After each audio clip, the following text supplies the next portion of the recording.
Hi hello அஸ்ஸலாமு அலைக்கும். நான் உங்கள் நிஷா கவரிங். நீங்கள் இப்போ பார்த்துட்டு இருக்கிறது 1 கிராம் கோல்டு ஜுவல்லில் உள்ள பேங்கிள்ஸ் பார்த்துட்ருக்கீங்க. இது வந்து செட்டு பேங்கிள்ஸ் வரும். இது செட்டாக இருக்கும் பார்க்குறதுக்கு. இது எப்படின்னாக்கா பார்டர் பேங்கிள். ஸோ ஃபஸ்ட்டில் உள்ளது வந்து பார்டர் பேங்கிள், நடுவில் வந்து ஒரு 4 பேங்கிள் வந்திருக்கு, அதுக்கு பக்கத்தில் ஒரு பேங்கிள் வந்திருக்கும்.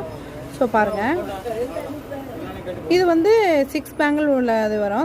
6 பேங்கிள்ஸில் வந்து உங்களுக்கு இது மாதிரி கலெக்ஷன் வேணும் அப்படின்னாக்கா நீங்கள் இதில் வந்து வாட்ஸ்அப் நம்பர் வந்துடும். உங்களுக்கு நீங்கள் வந்து டெய்லி அப்டேட் பார்க்கணுன்னா நம்மளோட சேனலை சப்ஸ்கிரைப் பண்ணிக்கோங்க, பெல் ஐக்கான் கிளிக் பண்ணுங்கள், ஷேர் பண்ணுங்கள், லைக் பண்ணுங்கள், கமெண்ட் பண்ணுங்கள். கமெண்ட் செக்ஷனில் வந்து உங்களுக்கு இன்னும் நான் என்னென்ன கலெக்ஷன் போடணும் அப்படிங்கிற டிசைன்ஸை நீங்கள் சொல்லிவிடுங்க. ஸோ இது பேங்கிள்ஸ் வேணுங்கிறவங்க ஸ்க்ரீன்ஷாட் எடுத்துகிட்டு நமக்கு அனுப்பி விட்டுட்டு என்ன சைஸ் வேணுமோ அதை நீங்கள் வந்து சொன்னீங்கன்னா உங்களுக்கு வீட்டுக்கே வந்துடும். கொரியர் சர்வீஸ் அவைலபிளாக இருக்குது. தேங்க்யூ. அஸ்ஸலாமு அலைக்கும்.